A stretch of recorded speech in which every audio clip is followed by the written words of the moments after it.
Hello and welcome back to the channel. This is Ryder.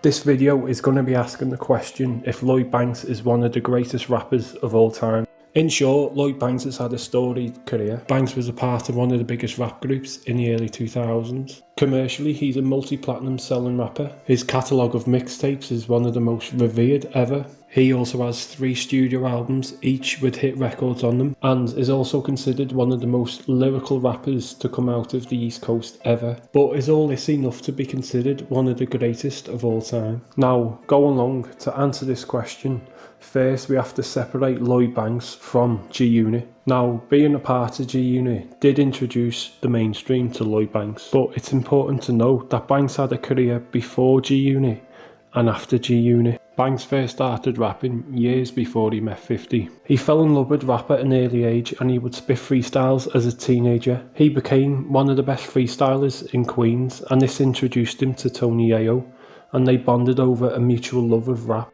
Banks was first heard on a mixtape by DJ Rough Hands in 2001 as part of the 134 All-Star Collective. This was before G-Unit first officially formed in 2002. And we can see the same sort of move from Banks when G-Unit first went on a break in 2009 and in 2016. On both occasions, Banks continued to have a revered career as an independent artist. And this is what separates a normal rapper from one that's considered one of the greatest of all time. For some, when the mainstream success is no longer there, they fade away, and this is what separates Banks from the rest of the unit. Banks' ability on the mic is undeniable. It's always been there, ever since he was a teenager. To be the best in your class, you've got to be the best in your year, and this was what Banks was when it comes to the unit. He had the greatest ability.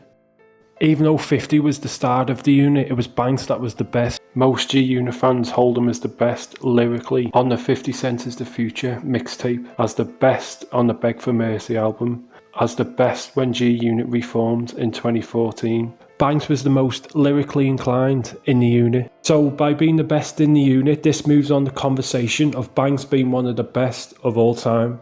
Though while ability is one thing, sales is another. Now, many would hold 50 as better, simply because he sold more. This is what separates casual rap fans from those that look for pure lyricism. And although 50 put Banks on, Banks was better, as sales only form part of the argument when you consider someone as the greatest. Even though 50 brought Banks into the mainstream, Banks did have to follow 50's formula for over 15 years. But as Banks got on and evolved as an artist, this formula failed. As Banks first and foremost was a lyricist, this formula simply didn't suit Banks' style. Now, this is not a 50 hate speech. This channel is a big fan of 50, and he is a businessman, and a very successful one at that. But Banks first and foremost is an MC, and rather than want Banks to become his own label boss the way The Game did with Black Wall Street, Yayo did with G-Unit Philly, Buck did with Cashville, perhaps Banks would have been best served with his own dedicated team around him, as he was always the least vocal in group interviews. Banks was always a promoter rather than a creator. This is why sales only form part of the argument when you consider someone to be one of the greatest.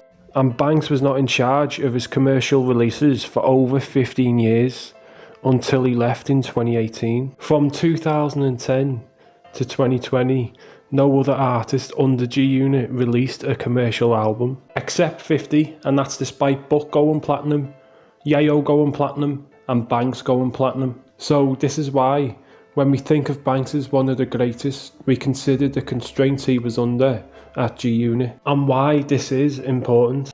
Because you don't do this to a lyricist. You wouldn't do this to Pusha, you wouldn't do this to Jadakiss, and you wouldn't do it to Fab. Especially when we consider Banks as a strong commercial record performance. His debut, The Hunger for More, is considered by some as a classic. And his second album, The Rotten Apple, was strong, despite the constraints Banks was under when he made it. For his sophomore album was meant to be the big withdraw, but this got leaked.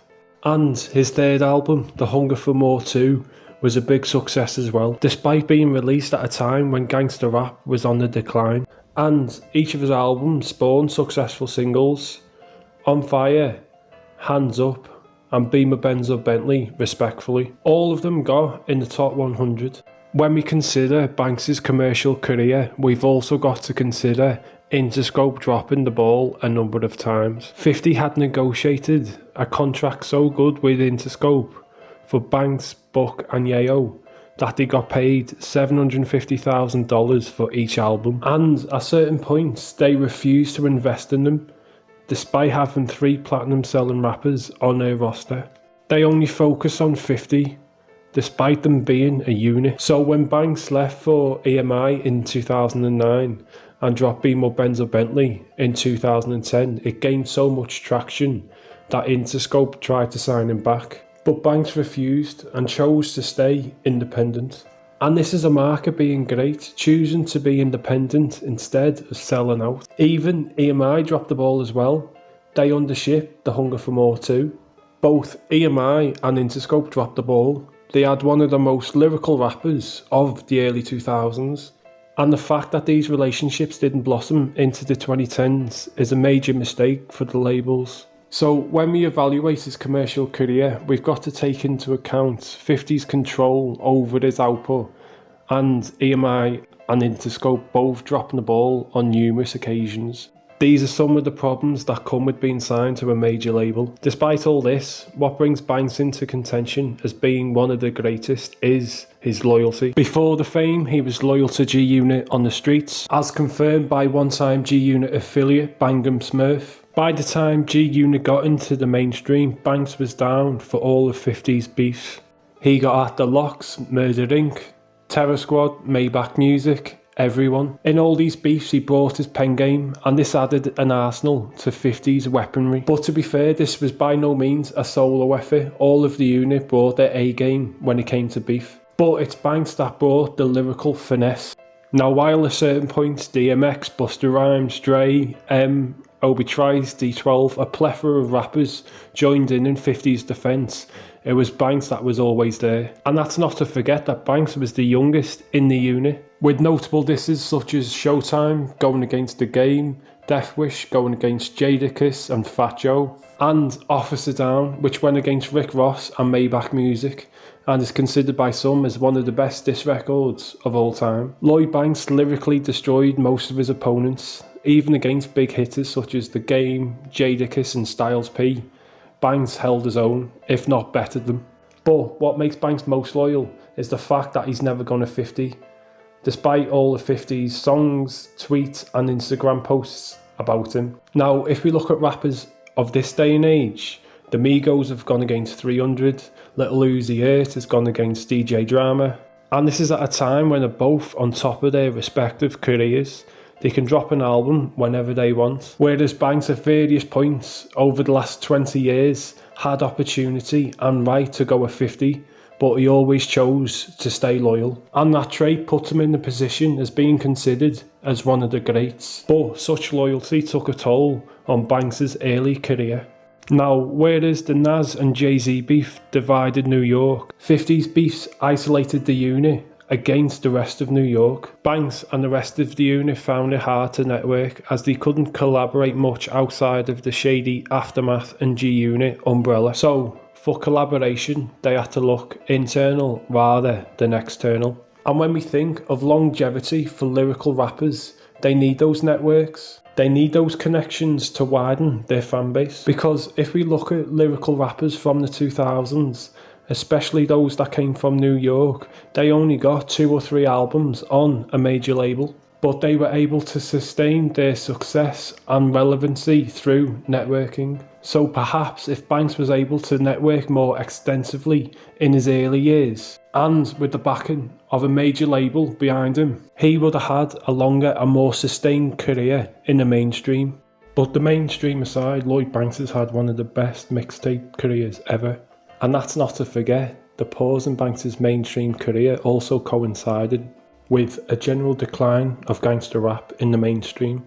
Banks' best musical output has come with his independent grind. This claim goes all the way back to when Banks first started coming out, when in 2004 at the Mixtape Awards he won Mixtape Artist of the Year. And Banks went on to say this award means so much more than any mainstream award could ever. and this is a sentiment he still feels in the present day. In April 2020, on a remix of Fab's song Cold Summer, he rapped, "I won't give the mainstream a chase, as long as the ghetto listens." And that is the feelings of a true MC. To be the best, you always stay true to yourself and never sell out. And Lloyd Banks has stayed true to himself with 5 stellar mixtape series. Those 5 series being Mo Money in the Bank, 5 and Better, Halloween Havoc, The Cold Corner, and All or Nothing. Now, Lil Wayne is considered by some as the best mixtape artist of all time, and he may well be, but nobody can body a beat the way that Banks does. His calibre on his mixtapes is so good that many of them could well be albums. He's brought his A-game when he's had features off the likes of Jadakiss, Styles P and Pusha T. Banks' mixtape output has to go down as top 10. Now, in April 2020, Banks got on the phone with the Joe Budden podcast, where he touched on the subject that he's never really been produced by one producer on one mixtape before. In his most recent mixtapes, he's been produced by Beat Butcher, Doe Pesci, Mr. Authentic, but he's never done a full body of work with an acclaimed producer like Havoc or The Alchemist. And this is a similar situation when you look at Banks' commercial releases. Although Banks has commercially performed well, he's never really got in the studio with acclaimed producers such as Dr. Dre and Kanye West. We can only imagine how good Banks' music would have been if he received the same attention Game and 50 did from Dr. Dre when they first started out. Association with big time producers leads to more exposure. This can be seen with the largest exposure of Banks coming from association with Aftermath, G-Unit and Shady. Case in point, his biggest single, On Fire, was produced by him. And though earlier we touched on the fact that Banks has always stayed true to himself and has not compromised his position as an MC, perhaps there's a balance to be found, as sometimes in his career his self-promotion has been few and far between. Perhaps this is why he needed the right team around him. For in his mixtape career, he's only ever released 2 visuals, one for Angel Dust and one for Money Over Matter. He needed the right record label around him. Perhaps he should have left 50 sooner, and maybe have joined Good Music in 2010 after Kanye said he was top 5 of all time. Support that Good Music gives to its artists seems like a good fit for Banks. But this is all in hindsight, and it takes nothing away from Banks' stellar career. This takes nothing away from Banks' commercial acclaim, his mixtape acclaim, the acclaim of his ability. Banks revealed in an Instagram live in 2018 that he's never charged for a feature. This just shows what Banks is like, not only as a rapper, but as a man. As first and foremost, his very essence is hip-hop. To be one of the greatest, you've got to move in the right way. And fans respect that, and this is an era where lyricism isn't as respected as it once was. These days, prestige rappers can be victims of the stupid cancel culture which comes with modern hip-hop, like Lil Pump basing the whole tour of saying F.J. Cole. Amidst all this, you still have Banks. Still in his 30s, he's got a long time ahead of him. He's grown since his G-Unit days. He's a family man now, and he most recently returned in April 2020 after a 4-year absence, taking on and bodying a number of freestyles. And this to me is exactly the reason why Banks is one of the greatest. Staying close to the essence of hip-hop, he went straight back to freestyles, just like he had done when he first came on. He didn't go to albums, he didn't go to mixtapes, he went straight back to freestyles, directly appealing to his core fan base. And this is what makes him one of the greatest. He's had the commercial success, but he comes full circle to the true essence of hip-hop. And that's it for this topic. If you have any comments, please leave them below. I'd love to know your thoughts on the topic of Banks being one of the GOATs. Anyway, this has been right there. Thanks for listening, and please subscribe.